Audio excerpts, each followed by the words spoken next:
the homeland at risk.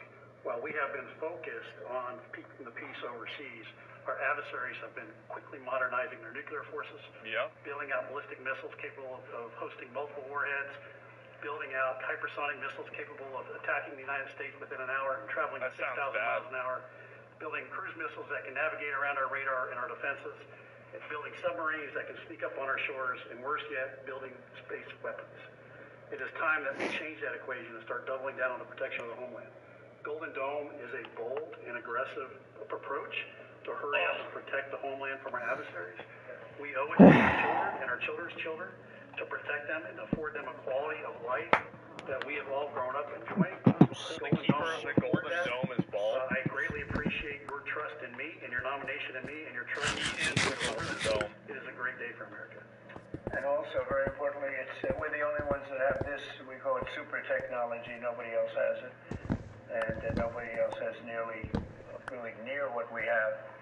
So this is a very exciting project. This is something that will, the general said, close to 100% protection. So that's something we need.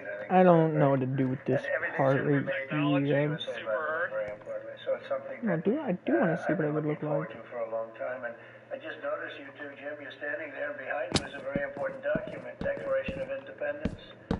Yeah, I heard about that. It's involved for many decades right under this area. They have vaults with pictures on top. You have Abraham Lincoln. You see, that was the original Abraham Lincoln, the original Washington. The real guy? Does everybody know who the middle was? General Grant. And so it's very exciting. You look over here. The guy won the Civil War. You have Thomas Jefferson.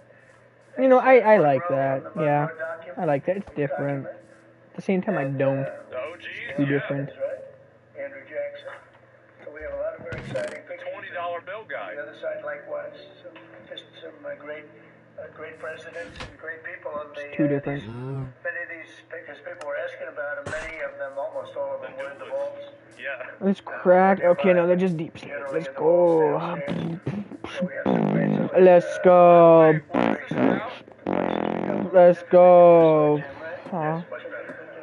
Slightly better, but to think we had them, and some were in the vaults for over 100 years, so it's pretty cool stuff. Everybody knows Jim Banks. He's a great congressman, and now he's a great senator from Indiana. And he might want to say a few words. Well, your legacy with Space Force, Mr. President, is already big, but the Golden Dome is going to be an even bigger legacy for our country. Massive. Why don't they ban the Declaration of Independence? The space satellites that are made in Fort Wayne, Indiana by L3 Harris, all the work done at Crane Navy Base in southern Indiana is going to be a big part of it, and immigrants are very proud of that. We're proud of you. Thank you very much. It'll be a big factor. Thank you, and good luck, and congratulations. You won that race by a lot. That wasn't even a contest, right? Well, thanks to you and all of your support. Thank you very much. Thanks. Please go ahead. This is Senator Kramer. He's one of our best. Can't get any better. Go ahead. Well, you're very nice, Mr. President, and thanks for this. And I remember the day in your first term when you called, and I was a brand new baby freshman senator on the Armed Services Committee, and you said, I want to have a Space Force. Would you lead the effort on the Senate Armed Services Committee? And I felt so proud thinking that you chose me, only to find out later no one else would do it. But nonetheless, it worked out really well because North Dakota has some great space assets and that contributed to that. And to Golden Dome, no surprise that you would be the one, the president that would come along and put the homeland first. And this is just one more example of that. So thanks for this and for allowing me this afternoon. By the way, let me just add my strong endorsement of General Goodlane's role in leading this. I don't know anybody better, for sure, better equipped to do it than he is. Everybody said that. Think you know Harbor Freight? Think again. We've introduced hundreds of new tools. I don't know anybody better, for sure, better equipped to do it than he is. Everybody said that. I'll get to this afterwards. Dan Sullivan, Alaska Senator. Thank you, Mr. President, and thank you for your continued leadership on missile defense. We were talking earlier how in 2019 at the Pentagon, you laid out a speech about the Missile Defense Review that had all these principles on missile defense. You articulated that. Ooh, I'm gonna do a skylight. And because I have my house facing this way and that way, and the sun rises and sets this way and that way. So vibrant visuals with this, dude, that's gonna be beautiful. I need to do that. That's gonna be beautiful.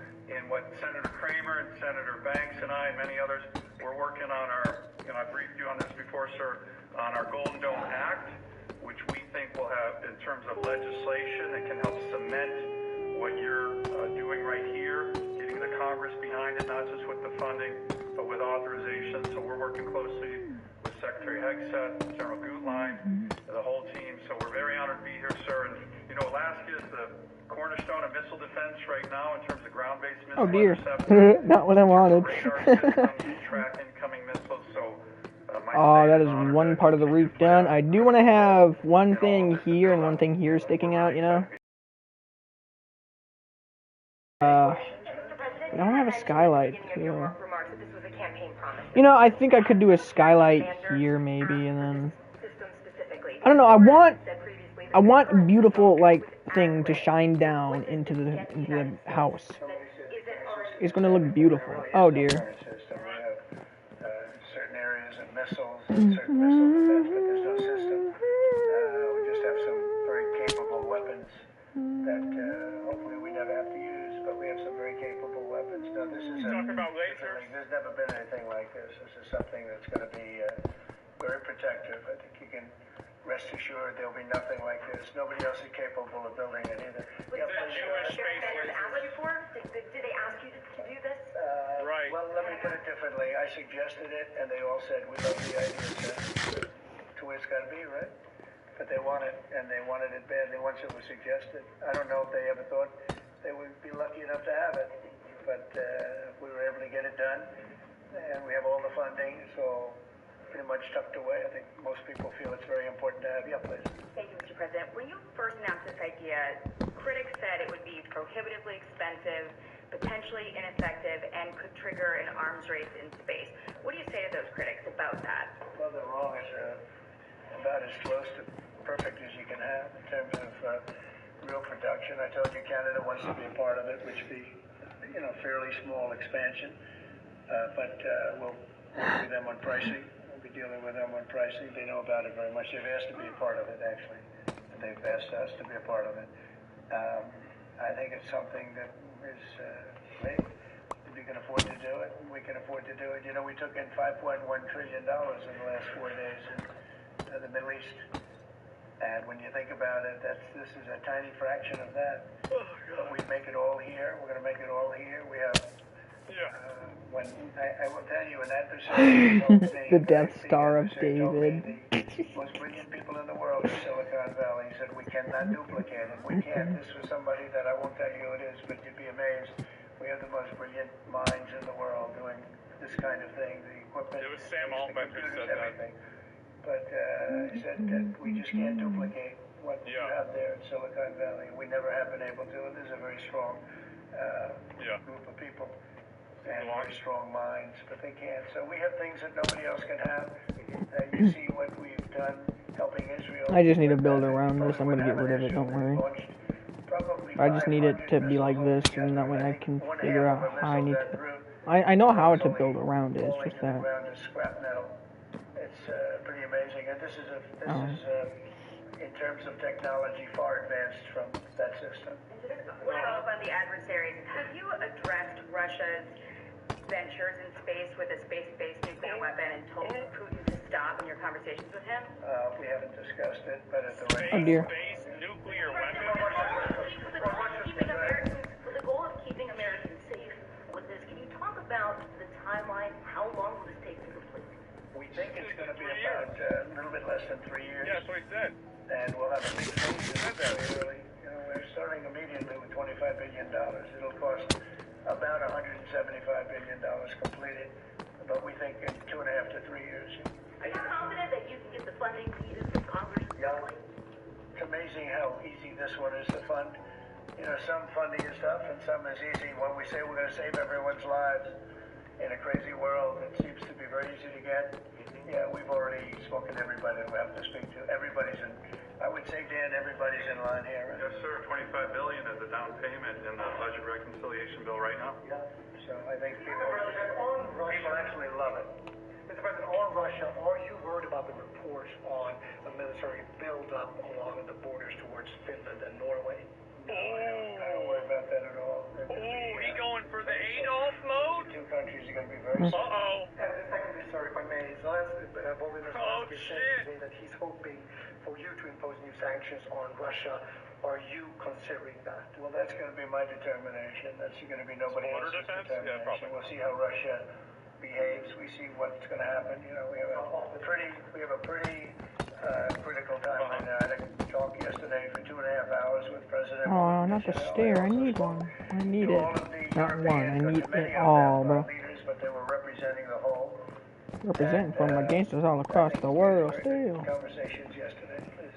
Thanks, Mr. President. What companies have asked to be involved in building this system, and have you decided on who will be building it? Yeah, I think I'll let you answer that. You can mention some of yours from Alaska's involved, and Alaska's a big part of it because locationally they're sort of perfect. I think that's your first line of defense. Oh, that makes sense.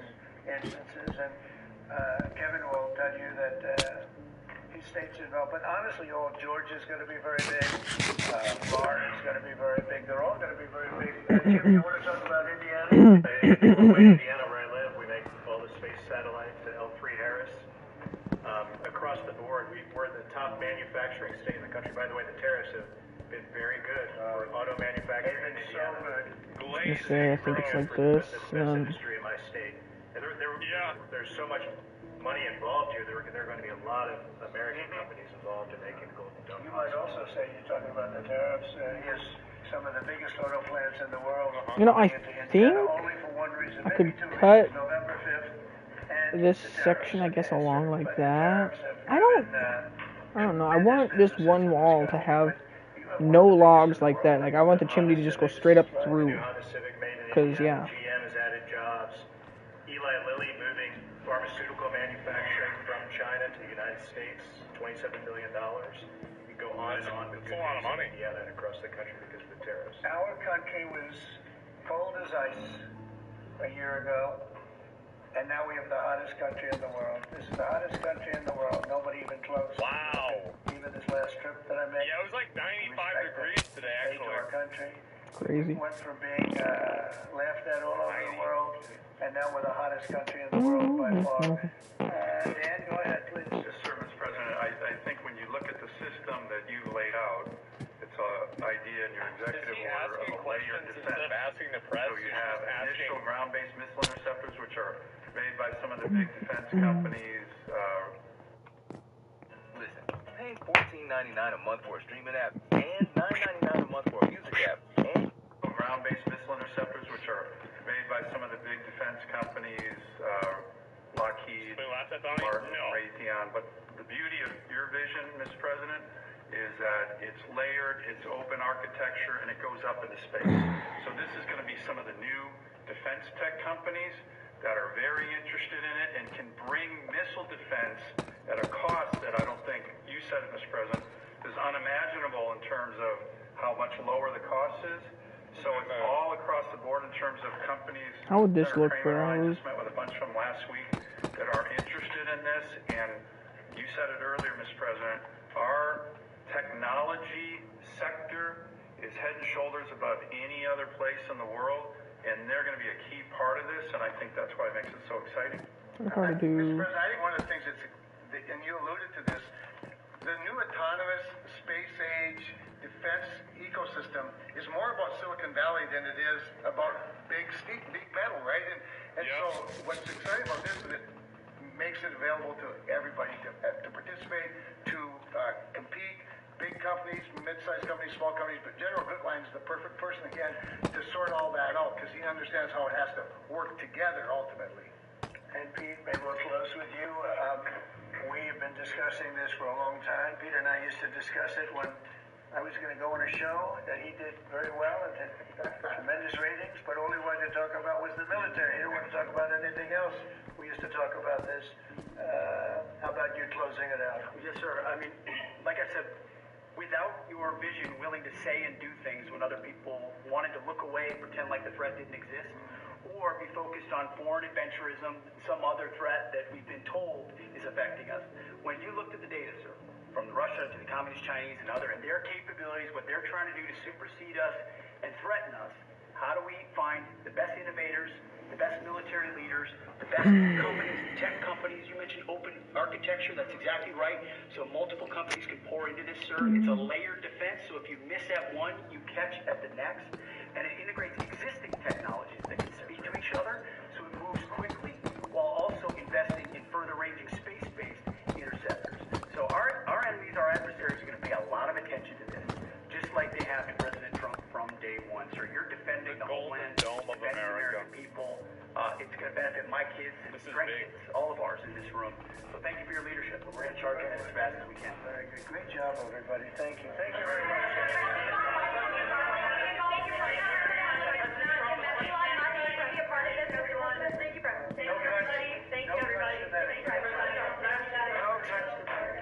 Are they still asking about that shit? Oh my god. They just, bro, they trying to keep the boomers on high alert. And President Trump announcing along with Secretary of Defense Pete Hegseth and Senators Banks, Kramer, and Sullivan, they're trying to dial them major up. announcement for the Golden Dome. This was a vision of President Ronald Reagan's roughly 40 years ago. So we have the Golden Dome, the gold cards, the golden age of America. What else is gold? Bro, the whole thing is now, I guess. Wow. This will end up just like the wall, unfinished and a bullshit talking point. I don't know. Maybe it will be, maybe not. I mean, there's other people that have built walls before. I've heard that Israel has a dome, and it seems like it works usually. And so maybe it's a good idea. I don't know. I mean, I could see it being like a good investment if it means that you can spend less money on having active. The logic of it, I think, works, right? Where it's you have this this force field effectively, right? It's not, but just as a metaphor, that now you need less time that you need to spend actively watching it, right? So if you have a fence, you don't need as many guards because you've got the fence that's going to stop at least some of them. So if it's something that and also I don't even think this is wishful thinking. I don't even think this is going to happen. But theoretically this would be good, right? I mean it would be theoretically good. You already have that, right? Well, I mean, not the way that they have it, right? I mean, obviously not the same way. Yeah, you can AFK missile defense. Yeah, clearly that's what the goal is, right? That's what the mindset is. AFK missile defense, dude, that's crazy. The wall will be finished after one big beautiful bill passes. The funding is in the bill. Yeah, that bill's not going to pass. I'm sorry to say it's not going to happen. There's too many different things in the bill. It's not going to happen. They're going to have to spread it out. It's a huge fucking, I think a tactical error. It's too big. There's too many things happening and bills need to be smaller. Wrong? Okay, yeah, I think that they're not going to pass it unless they have enough to just completely do it unilaterally without having to rely on any degree of cooperation. That's number one. Or the other way that they pass it is if they just straight up have to cut it up into 4 or 5 different pieces, which is what I think they're probably going to have to do. And, or at least 2 or 3 different pieces. That's probably what will happen. And size doesn't matter. Well, that's what people say. But it turns out in a lot of cases it does. So, yeah, there you go. They should just legalize weed and tax it. Well, they do in a lot of places. Yeah, what are you talking about? That's exactly what happened. And, yeah, anyway, let's go back. Yeah, I mean, in general, the Space Force, everything like that, it's kind of hard to say, really where this is going. But I find it to be pretty fucking interesting. I'll definitely tell you that.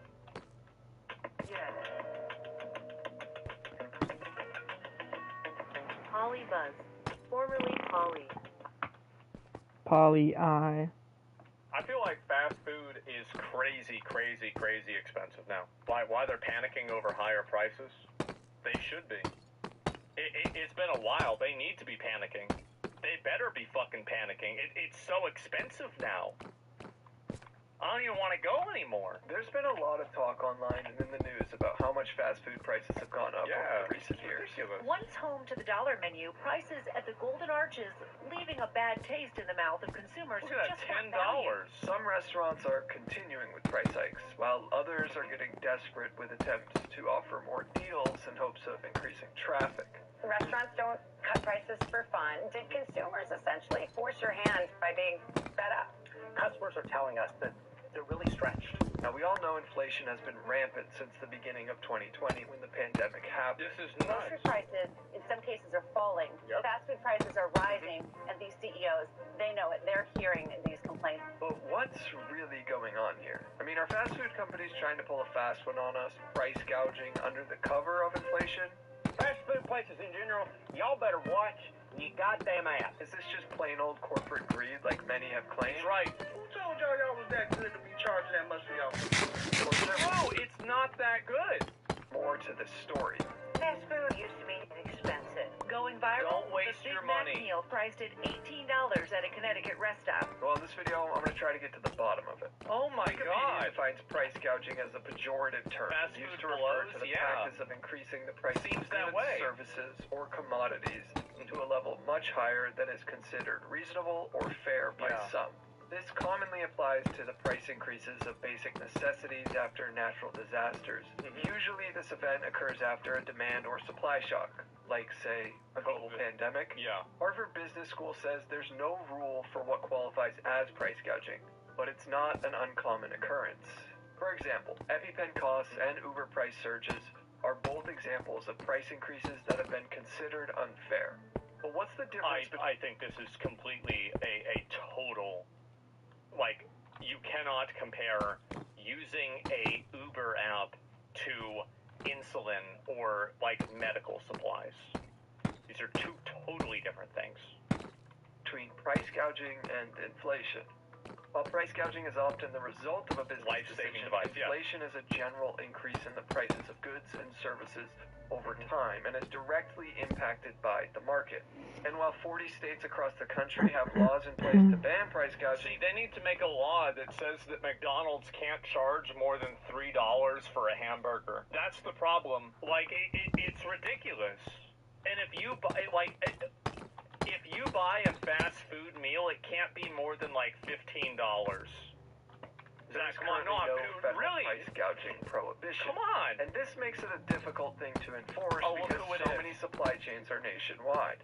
And as a Yeah. result, states face heightened challenges when trying to protect consumers from price gouging. So in my opinion, price gouging is a rather nebulous concept. It often lacks clear-cut depictions, and it's not only a practical question, but also a moral one. However, with this fast food Listen, dilemma... it's not immoral for McDonald's to charge a lot of money for a McDouble. It's just annoying. It's annoying and it makes me mad. That's all.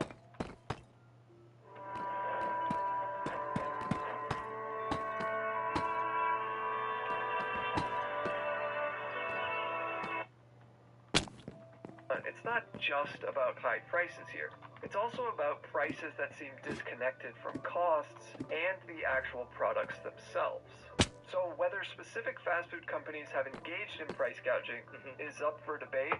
What certainly is how much prices have increased over the years.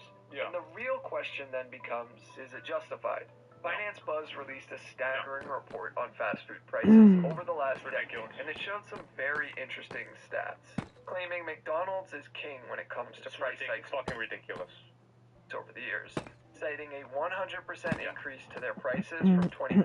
I went to Popeyes the other day and it was $21 for me.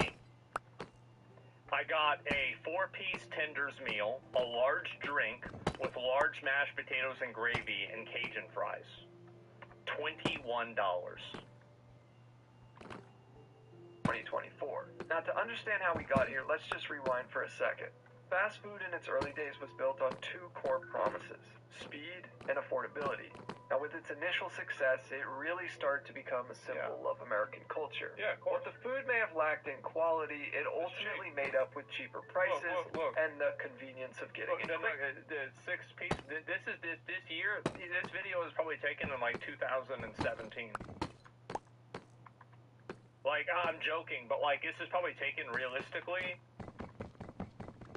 2005. Like, I feel like this is about 2005 prices, maybe 2000. Like, yeah, it's somewhere around there. Stair 90s, slab. Nah. However, Stair the same can't be said. It's not breaking news, but fast food is rarely fast anymore, and it's becoming pretty expensive for what the quality is. Now, over the last 2 decades, rising costs have hit the industry hard. Bullshit. Real estate prices, Bullshit. minimum wage No, bullshit. increases, and supply chain inefficiencies. Bullshit. Not in Texas. There's no minimum wage increase. It's still $7. He started driving up costs. Add to that the increase in costs of beef, chicken, potatoes, along with paper products, and suddenly the simple cheap burger wasn't so cheap to make anymore. Fake. These changes laid the groundwork for the price hikes that we're seeing today, but they only tell part of the story. What's happening now feels different, like something has fundamentally shifted. Oh, I'm sorry. Could you put her on, please? Dude, this is a Wendy's restaurant. Okay. But I have to keep it real. It's not just the rise in costs that are part of doing business. It's also factors like increases to advertising spend, ballooning executive compensation packages, along with significant investments into technology. Wait, and he can work remotely. So this guy doesn't even have to show up and he gets $113 million? And this is it's Starbucks. Yeah, of course. They probably Crazy. sold, what, 50 drinks to make that much money? Mm-hmm. They need to Trump needs to get me to be like the fast food czar. Like, I'll sort this out so fast. Like, what I would do is I would go to every fast food restaurant and I would order the food and I would compare it to the photos. And if it's not the same, they get sued for false advertising, and somebody from the company has to go to jail. They get to decide who it is. They want to just like pick your fighter. Actually, we'll do it random. Everybody gets I the can get an extra straws. stare out of this. The person that gets the short straw Ooh, goes to okay. Oh dear. That's right. That way. Actually, no. I needed to do. Oh, that was stupid. With all the executive leadership, because we don't know exactly. Yeah, random. I needed to do that. We don't know exactly whose fault it is, so we're just gonna have to guess. Oh man, no, I know. Boom. It's equality. Yeah, that's Boom. fair. Is that upside down? Yes. That would be yes, a good it is. start. Compensation packages, along with significant investments into technology, like mobile apps for these companies. And then you can just be filled in. Buybacks, returning billions of dollars to shareholders. But don't just take my word for it. Let's look at some of the numbers. According to the Federal Reserve's economic data, food away from home, which is the category that includes fast food, this rose roughly 28.5% over the last 5 years. But general overall inflation rose only 24%. That's the thing is, after COVID, this is what happened. COVID gave them an excuse to raise prices massively, and then they never went down. That's what happened with all these fast food restaurants. Now, at a first glance, these price hikes might seem like a logical reaction to the rising costs of inflation. But let's dig a bit deeper. While the cost of doing business has increased, profit margins at many major chains have held steady or even grown. Take McDonald's, for instance. Despite facing higher expenses, their operating margins climbed to nearly 46% in 2020. Oh yeah, this is the roof design I was looking forward to. Yeah. From around 41% in 2019. And that's not just covering costs. That's okay, so stair, slab. No, I think let's look at their net profit margin. It's gone up from 28% right before the pandemic hit. Stair. How does the stair pattern go? It's disgusting. Look at this. Way up to over 33%. No, it's not because of the war in Ukraine or Gaza. The fucking Taco Bell got it really sets over there? Nachos. It has nothing to fucking do with it. I thought it set over there. Oh, then I can. Yeah, I can have a skylight here. Like, I wanted to have like 2 dormers on the front here, but 2024. Yeah, I can have a skylight here. Oh my god. And also the day's been going so fast. Oh my god, I legit just slept like 2 minutes ago. Crazy. But also that they still can provide value with their I just want a skylight because vibrant visuals, you know. Beautiful. So stair, slab, stair, slab. Okay, so stair, slab, stair, slab, stair. Oh, there ain't no stair. Oh, come on. But actually that's not true. Danes have better meat quality. But other than that, yeah, Chipotle's great. Big fan of Chipotle all the time. Yeah, it's the other. Well, yeah, people get E. coli and they get sick. But I think. right? 15% over the last 2 years. I don't know. It's all the same color. I can't tell. Just announced another 1, 2, 3, 4, which brings the total number of price hikes to 7 times. Okay, yeah. And Chipotle technically isn't fast food and is more in the category of fast casual dining, but they still are a part of that food away from home stat that I provided from the Federal Reserve. It's different. So we can still learn a lot about their recent financial performance over the years. Chipotle's net margin is higher now than ever before. You compared this to McDonald's. McDonald's was more than twice as much as this. See this? They're at 10%. No, I gotta do this. This is where the stairs come in. Oh god, no, bro. This is normal. I'm gonna have so much stairs going once I add dormers, but like I don't want to add the dormers yet because I'm gonna finish the roof. I need to do this too. I need to do the tower. I really think it should go up one more, but at the same time I don't want it to be too tall. Before the pandemic, due to foodborne illness issues the company was facing. But if we also look at their revenue and net income, yeah, no, if it was one more unit, I think that'd be too tall, but at the same time it just feels too short. Here's the kicker. Chipotle's former CEO, Brian Niccol, earned over 17. That's not fair, though, because no. Chipotle, it's different. So, with Chipotle, they're still growing as a business, and they're opening more new stores. So their operating income is going to go up because they have more places to grow because they haven't hit a market cap yet. Whereas McDonald's hit a market cap 50 fucking years ago. So there's a total, like, you can't look at total net revenue. You have to look at what the operating margin is. Because if you're making 150 million versus 50 million at the same net revenue, that's the real fucking conversation. At $20 million, that's not even that. No, I'm not sponsored by Chipotle. Like, I'm not. I eat Chipotle at least 3 times a week, and I don't want to hear this. This is bullshit. It's McDonald's and Taco Bell that are wrong. Chipotle's fine. Million in 2022 and over 22 million in 2023, including significant bonuses tied to the company's profitability. This is over 1,300 times the median pay of a Chipotle worker.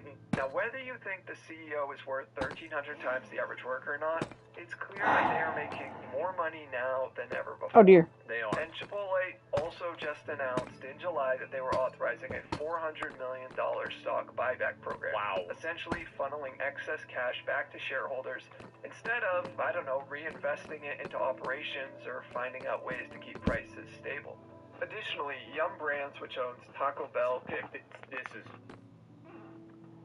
Okay, so the sunrise is over there. Okay, that's gonna look beautiful. Instituted price hikes in And it can shine and hit here, and then I can have my bed here. I want I want to wake up to the sunrise, essentially. That's why I want my bed facing this way. That'll look beautiful. Executives at the company have authorized a $2 billion share repurchase program, returning $678 million to its shareholders. Now, there's no secret here that greater amounts of capital are being redirected to corporate-level costs, such as C-level executive compensation. Now, critics argue that inflation has become a convenient excuse for these price hikes. Yes, labor and ingredient costs are up, but why are executive salaries soaring at the same time? Why are companies... Because they're soaring with the price of the company, because their salary is part of the equity that they're given in the company, and that's the compensation package. They're not paying the guy a big bag of $200 or $20 million. They're paying him with a stock package. That's the reason why he's getting a lot of money. He's increasing ad budgets and launching multi-million-dollar stock buybacks while citing totally higher costs as the reason for passing price increases onto consumers. Now, in some cases, the numbers suggest these companies are taking advantage of inflationary pressures to pad their profits. 100%. In fact, a recent analysis from the Economic Policy Institute found that corporate profits accounted for over 40% of price increases across several industries during the pandemic recovery period. Now, while fast food isn't singled out in this analysis, it does seem to fit into I forgot what I was doing. It's going to be the worst one. So it's more than 40%. Because if you're looking at all I want to add the dormers now, though. and then fast food is the worst offender, then you would have to logically assume. But I also want to add the skylight, too. I probably should do this from the inside. Chili's somehow is fucking cheaper. So it's actually fast food is probably 60 or 70%. Trent, this narrative has led to a huge disconnect from corporations to their consumers, particularly around their pricing and the value propositions they offer. True. But the interesting thing here is some of these companies are faring much better than others. Chipotle, for example, is continuing to grow in spite of their price hikes. Because they haven't reached market saturation for having enough stores in an entire nation. They're not worldwide like McDonald's. So in 20 years, 30 years, Chipotle is going to have the same problem. They're growing because they're a new company and they have room to grow. Chipotle's new. I thought it's been around for a while. I swear doesn't have that same room because they've already had a hegemony over fast food for 50 years. It's totally different. He's no. It's a fact. It's a fact. You're defending this bullshit? No. What do you mean I'm defending this bullshit? Their profit margins are at like 10 to 15%. McDonald's is at 30. So how the fuck am I defending it? No. They're growing. How many stores? Look.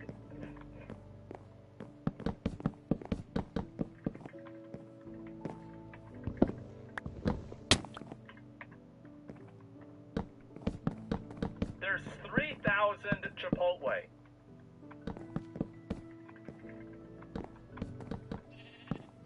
There's 13,000 McDonald's. You see that? That's what I'm talking about. That's what I mean. Bro really likes Chipotle. I'm not a Chipotle stockholder. This is an objective fact that their net revenue is going to go up because their business is still in the phase of growth and the product is good that people are buying it. I'm not a stockholder. I eat there all the time. I know this. Also historically haven't offered any sort of value meal. While restaurants like McDonald's, Burger King, Wendy's, Taco Bell, and others are all trying to entice customers by trying to add more value deals. They're lying. They're not value. See, it used to be the dollar menu, and then it was the value menu, and then they got rid of it. But of course, fast food chains have their side of the story too. They argue their side, which is lying and wasting people's fucking money, and then advertising products that you look at the Taco Bell drive-thru, and it looks one way. You get the product, it's not the same thing. These price hikes are a necessity, not some evil choice. And their executives have pointed to some real pressure. They're using AI at the drive-thru at Taco Bell now. They keep getting my order right. This used to never happen. Never. They would never get my order right. Now they always get it right. It's AI. Guaranteed. Rising wages, volatile supply chains, and of course inflation as reasons why fast food just isn't as cheap as it used to be. Now back in May of 2024, social media posts about an $18 Big Mac meal went so viral that McDonald's actually had to begin a campaign trying to debunk some of the myths that were being spread about you're going to debunk your own menu. The prices. Remember this graph from earlier? Yeah, well, McDonald's disagrees with a lot of it. I bet they do 40, you said 46% profit margin? What a joke.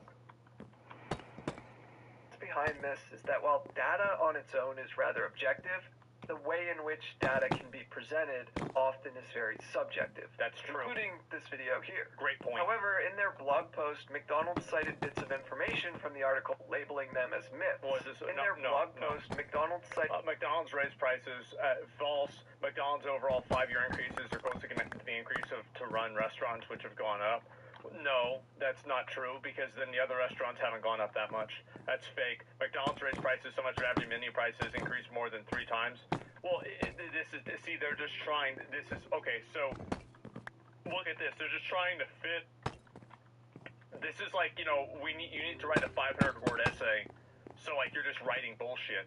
This is the same question. McDonald's price increases are the result of greed and price gouging.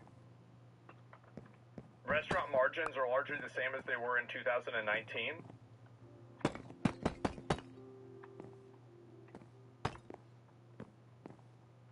What about 2015, though? What about that, 2019? So yeah, interesting you use the frame of reference right before you pumped up all the prices. So you go and you say that they're moving the goalpost. So no, look at it. See, it was down here. This is an operating margin.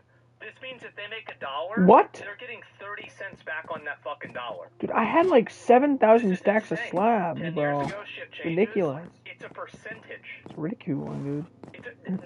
This is different. They're lying. I swear to God, there should be more. I think there's like way more. McDonald's oh my God, that's meal a has big increased in W. price. See, this is what they're doing.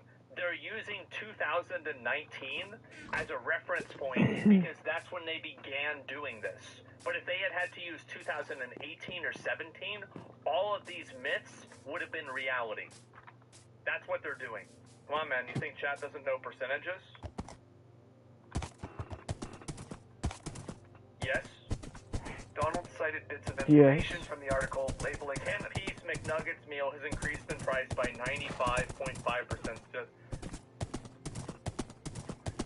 No, but it's increased by like 50%. Everything is based off of 2019 because that's when they started doing this.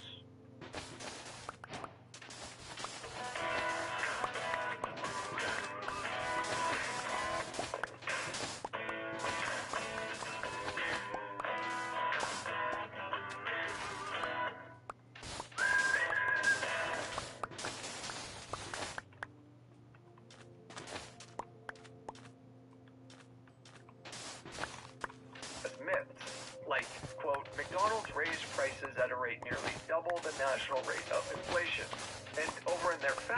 And over the last 5 years, prices have increased around 40% due to higher input costs such as salaries, food, and paper products.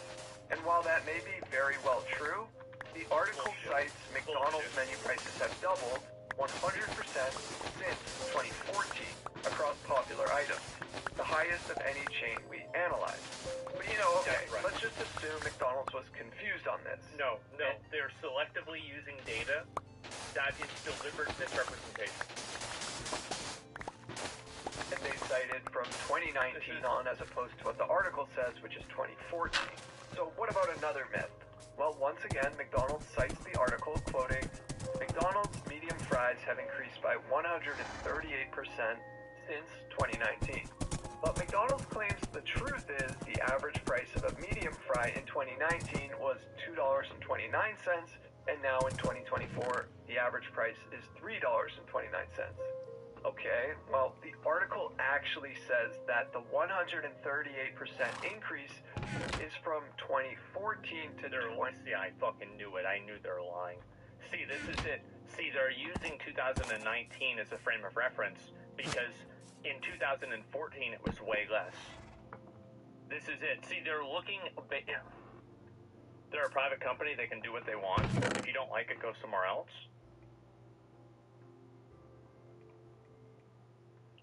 Okay, to be fair, I do actually have 2 McDonald's drinks within arm's reach of me. So, I was going to say that I have, but I actually haven't. I still go to McDonald's. But... Why are you defending this bullshit? This is ridiculous. Do we need to go back to the fucking operating margin again about this? Was it 40-fucking-6% operating margin? I'm pretty sure the fucking cartels are lower than that. Crazy. You have a worse operating margin selling cocaine. This is insane. Stop being a dick eater. 2024, not 2019. Now, I could go on. And a McFlurry, see, a McFlurry, whenever they came out, it was like $1.30 or $1.70. I remember this because I asked my mom for one. She said, no, I'll only get you an ice cream cone because McFlurries are overpriced. And I cried at the McDonald's lobby. I remember this. I was like 5 years old or 4 years old or something. And this is right whenever they had McFlurries. And I was sitting there crying. It was one of the worst things that ever happened to me. And now they're $5 fucking dollars. $4.40, and by the way, this is the small. There's no reason for this, and it doesn't. And the machine doesn't even work half the time. Now, I could go on, but I think you're starting to get the point. Okay, but there are some who argue that rising wages are really the ones to blame. Lying again. That's not even true. McDonald's is paying the minimum wage in Texas. It's been the same since 2009. They're new prices. McDonald's claiming this trend of increased minimum wage could lead to job losses and widespread farm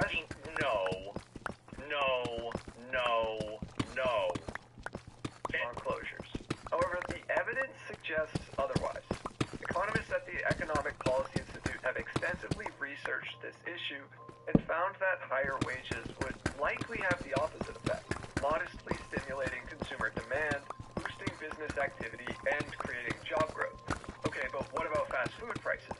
Are they rising because of higher wages? No, that's not the reason why. No. Don't let them turn us against each other. No. They're doing it because they have a 40% plus operating margin. Well, yes, but not entirely for the reasons you might think. Price increases in the fast food industry are part of a long-standing trend, not a sudden phenomenon caused by wage hikes. Because while the Consumer Price Index for all items rose by 3.2% between April 2022 and April 2023, fast food prices surged 5.2%, according to the Bureau of Labor Statistics. Meanwhile, the cost of groceries increased by only 1% during that time. But that was then, and this is now, and fast food has been getting desperate over the last year. McDonald's has had to really try to entice customers with their nationwide $5 value meal. And many... So, this is bullshit. So, this used to, the original dollar menu, this was the value fries, this was, and any drink used to be $1 at McDonald's. These burgers right here, this was a cheeseburger, this could have been a McDouble as well. Also, if you look at the size of a McNugget, it's about this big, right? So you're looking at burgers that are about this big. This is like White Castle level burger size. It's tiny. And so, yeah, you had $1. So this used to be $4. So even their big deal right now used to be like in 2017, 2018, not 2019, where they like to use as a reference. It used to be $1 cheaper, and it was all the time.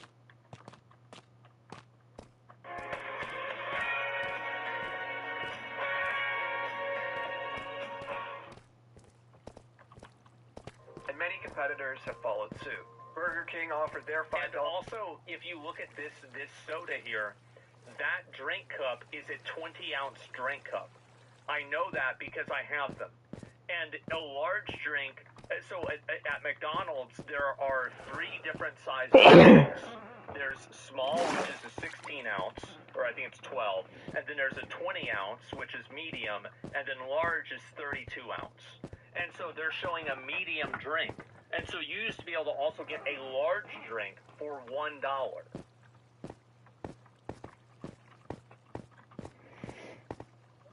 It's 30 ounces now? No way. No, it's not. Let me read it.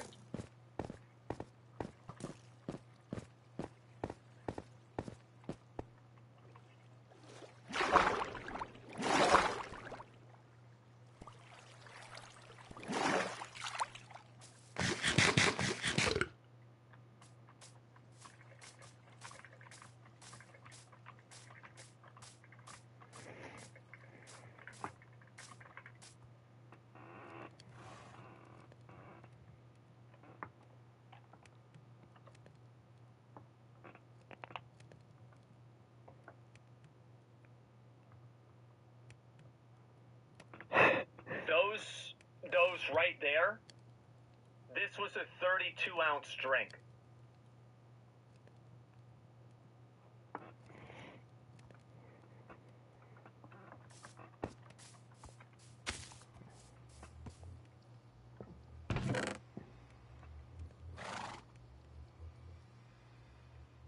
And now it's 30.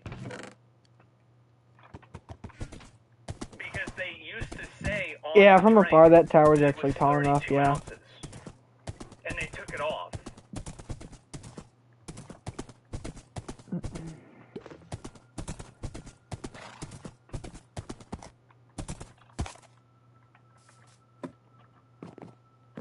Medium, large, so this was always how it was. At every place. Oh, yeah, I don't know, Medium man. was 20 or 21 ounces. Large was 32 ounces. And extra large was 44 ounces for a drink. For my whole life, that's how it's been. McDonald's changed it. And now it's 30. And they doubled the fucking price. Do you remember McDonald's drinks used to be $1? They were $1 for any size drink. Okay, see, now we all remember that. So they doubled the price. They lowered the amount of soda. I just... Ooh, yeah. Yeah, this looks nice. Yeah, I like the color of this, yeah. And they want to call this a myth. They think we're fucking stupid.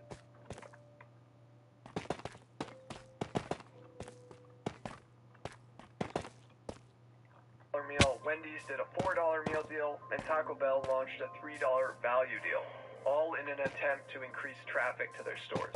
Now it's clear they have a real problem on their hands, not only in terms of general sentiment around their value propositions, but also in regards to pricing. But fast food companies also have to reckon with fast casual offerings eating away at their market share. Chipotle, Cava, and Sweetgreen have all reported a much different outlook on this matter. And while yes, they typically attract a higher income cohort, it's not only them that are buying these products. Cava, the Mediterranean chain, only raised prices 12% from 2019 to 2023. And as a result, they reported increases to their top and bottom lines. Now, of course, they have a much smaller footprint than McDonald's, but when that Big Mac is contesting the prices of some of these fast casual offerings, it seems like an inevitable shift is bound to occur here. And even casual sit-down restaurants like Applebee's and Chili's are getting involved into this value war. Chili's free for meat meal deal for $10.99 has created... Listen, hear that again. ...into this value war. Chili's 3 for meat meal deal for $10.99. That is crazy.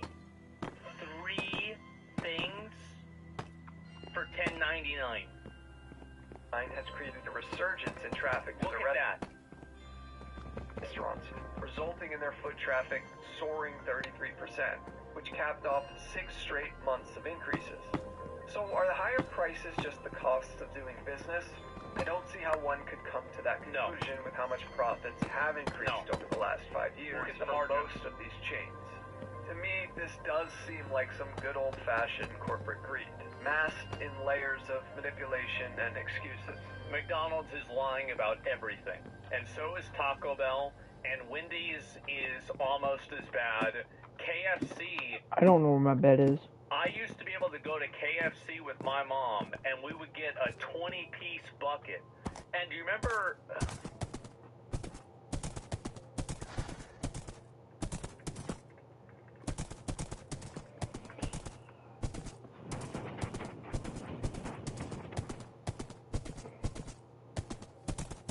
So, you used to be able to get the big boys, right? And you could get, I would get one, and my mom would get one. And they were so big that you would have a handle on it. Remember this? And we would get the whole thing for $20. That's a bucket of soda. Yes. Yes.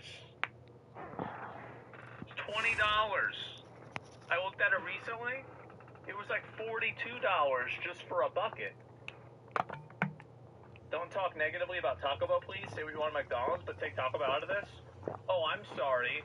I don't want to speak negatively about the company that had an active lawsuit against them for false advertising because of how big of a difference it was between the food that was advertised on the menu and the thing that the user got. Oh yeah, but no, let's not say anything bad about Taco Bell, guys. And you know what? I went to Taco Bell about a week ago.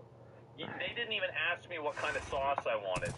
You used to be able to get frijoles or like Kenos and cheese, and they would give you a taco shell to dip it in. And then in about 2010 or 2012, they stopped giving you the taco shell and they started charging you money for it.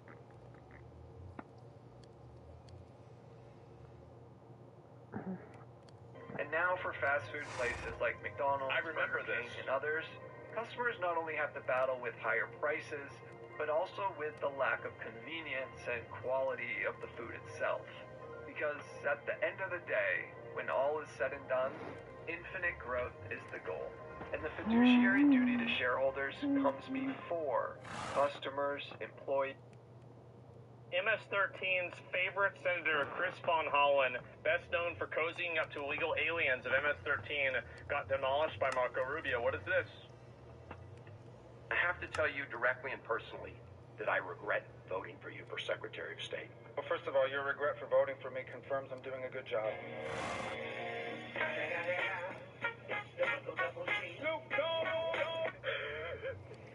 Crazy. Man. Watch the longer clip. That was, by the way, that was really good. Holy shit, that was good.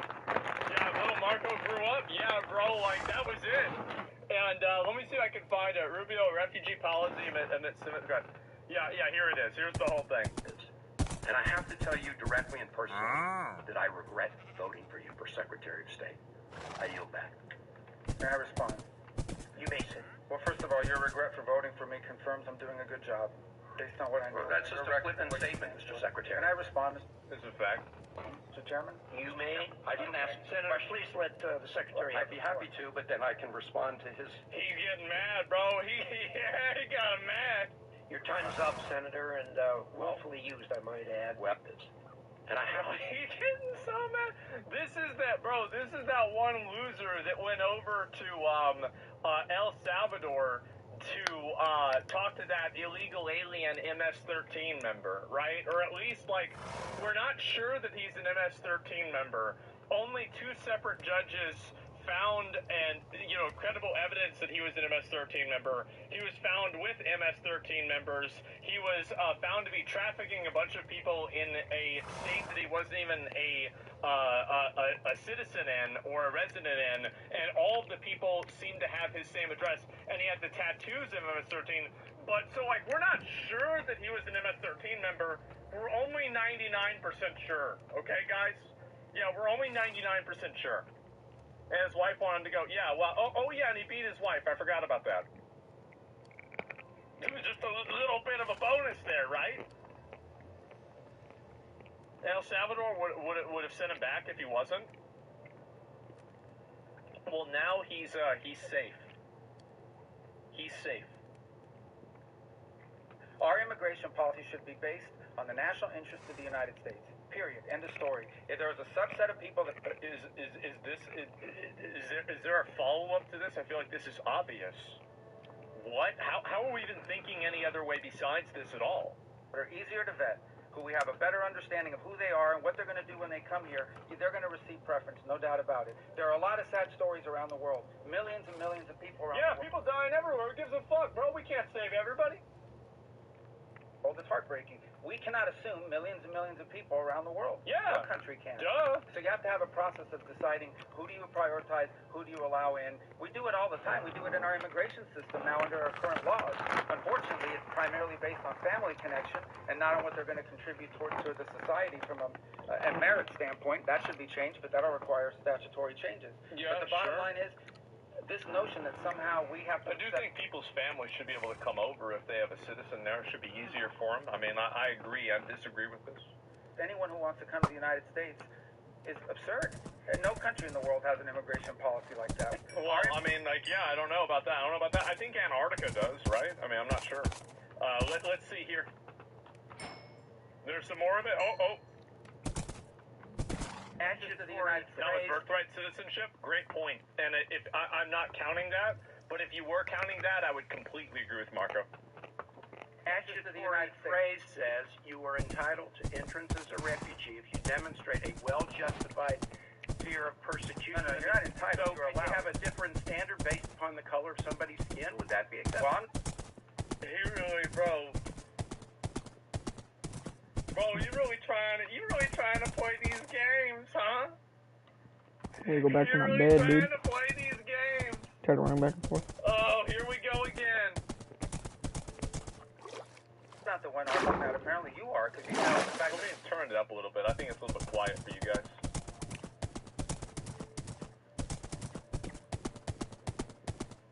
Persecution. No, you're not entitled. You're allowed.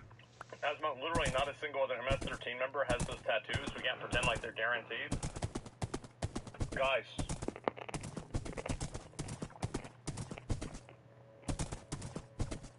I love how, like,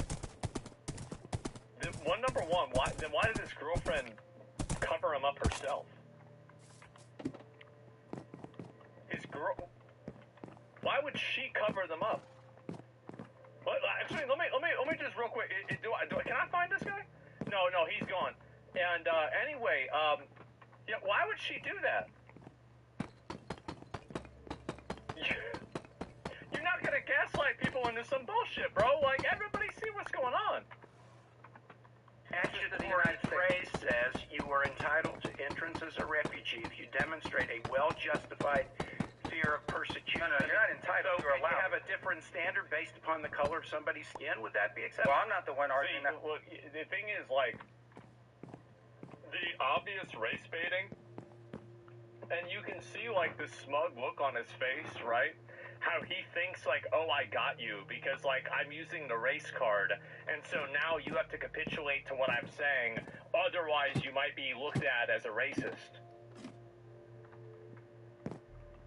I'm not the one arguing that. Apparently you are, because you don't like the fact that they're white, and that's why they're to say that would be unacceptable. Well, no, I would say that the United States, a very easy the United States has a right to pick and choose who they allow into the United Even States. based on the color of somebody's skin. No one's. You're the one that's talking about the color of their skin, not me. These You're people whose refusing to farms were acknowledge burned down, they were killed because of the color of their skin. Well, They turned him off. Bro, they really had to turn him off? Oh, no. Well, you've demonstrated enough because you think anyone should be allowed into this country for any reason because they met a certain criteria. Has said that? We are going to prioritize people that come into our country on the basis of what's in the interest of this country. That's a small number of people that are coming. Yeah. In that particular you said case. this week that But in other cases, it's harder to vet. In other cases, Well, it's pretty fucking simple.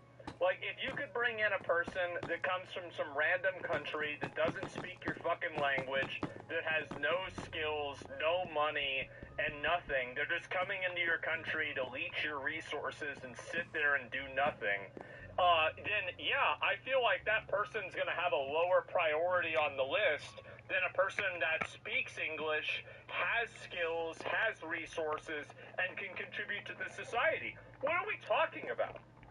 Like, it's common fucking sense. Duh.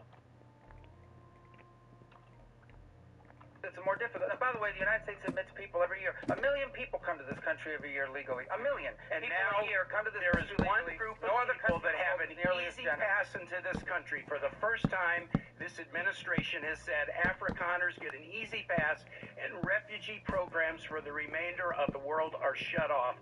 And you can't say to the American public that we should apply this statute in an even-handed way. No, I think it should be applied in a way. No, We shouldn't be shocked. It should be applied in the national interest of the United States. It's very obvious that people that are coming from South Africa would probably have an easier job assimilating than people coming from some other random country that is totally different.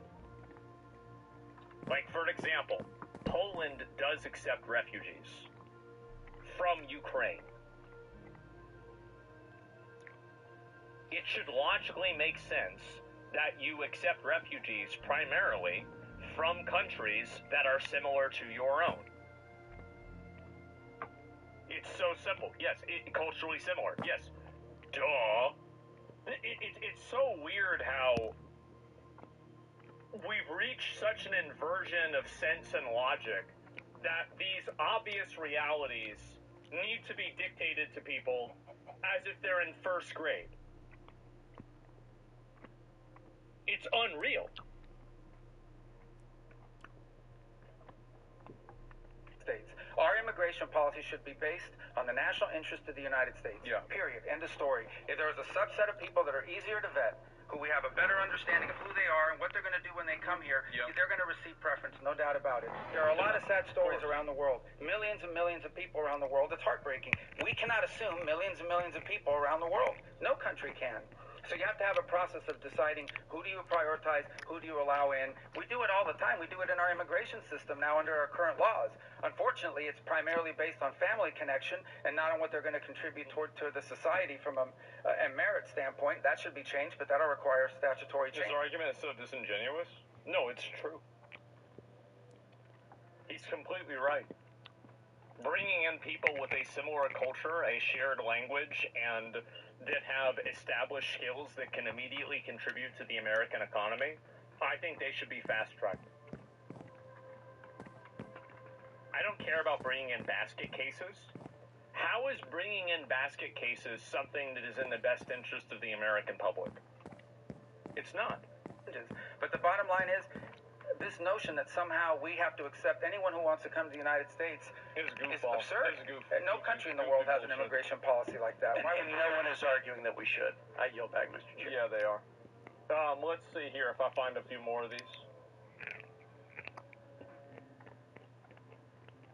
And I have to tell you directly and personally that I regret voting for you for Secretary of State. This is the whole thing. I yield back. Can I respond? You may sit. Well, first of all, your regret for voting for me confirms I'm doing a good job, based on what I know. Well, that's just a flippant statement, Mr. Secretary. Can I respond, Mr. Chairman? You may. I didn't ask. Senator, please let the Secretary. I'd be happy to, but then I can respond to his. Your time's up, Senator, and willfully used, I might add. Man's a disgusting traitor. I think he's a joke too, bro. Like, I do. Like, I honestly wish that they could find, like, I am the kind of guy that if it was up to me, I would want to have this Kilmar guy totally investigated, and if they could find beyond a shadow of a doubt that this guy was involved with MS-13, then I would try the senator with, like, fraternizing or, like, working with an illegal gang member. Like, I would, as I said, I am a very, very much an Old Testament kind of guy.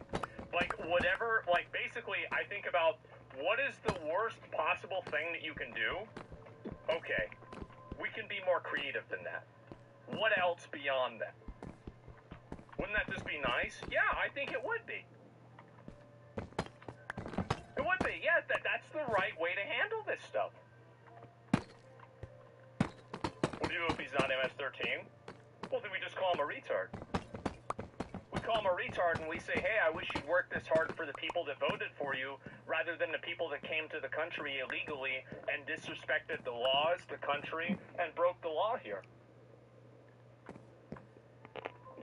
Your remarks do not represent the view of this committee. Well, Mr. Chairman. Secretary, please. Well, I can't respond to everything he said because much of these are untrue, but I'll go through a few. First of all, I'm actually very proud. He works harder for a wife beater than his constituents?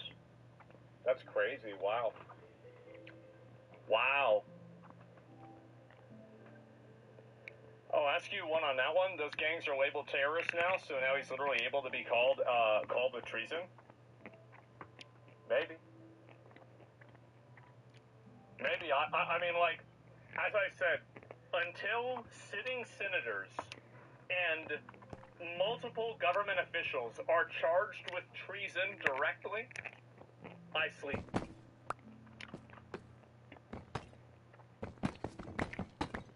That's a slippery slope? I know. That's what I'm hoping for. Yeah, that's the goal. The work we've done with USAID, for example, I don't regret cutting $10 million for male circumcisions in Mozambique. I don't know how that makes us stronger and more prosperous as a nation. We cutting their dicks off over there? Damn, why are we going over there cutting everybody's dicks off?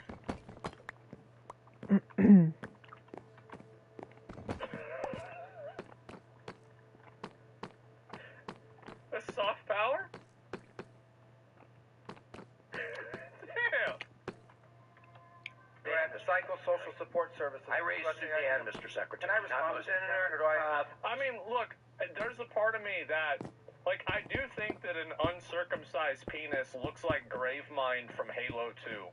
So I do think that definitely it looks better if you are circumcised, like, aesthetically.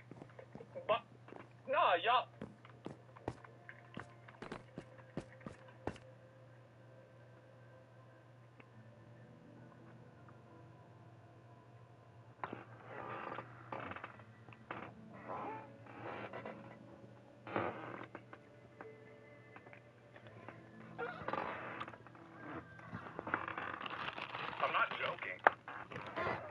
Like, I wasn't joking about this. Like, this wasn't like, oh, yeah, I'm just going to say something funny. No, I'm just making an observation. That's all. It's just an observation. Senator, I'd ask you to suspend. You had 7 straight minutes. I chose to use my time that way, Mr. Somebody says that's the gayest thing I've ever heard. That's not even the gayest thing I've said today. Senator, I'd ask you to suspend. You had 7 straight minutes. I chose to use my time that way, Mr. Chairman. That's my right to use suspend that way. Secretary Rubio. Well, I can go on. I mean, there's other things here. We spent $227,000 for Big Cat's YouTube channel from USAID.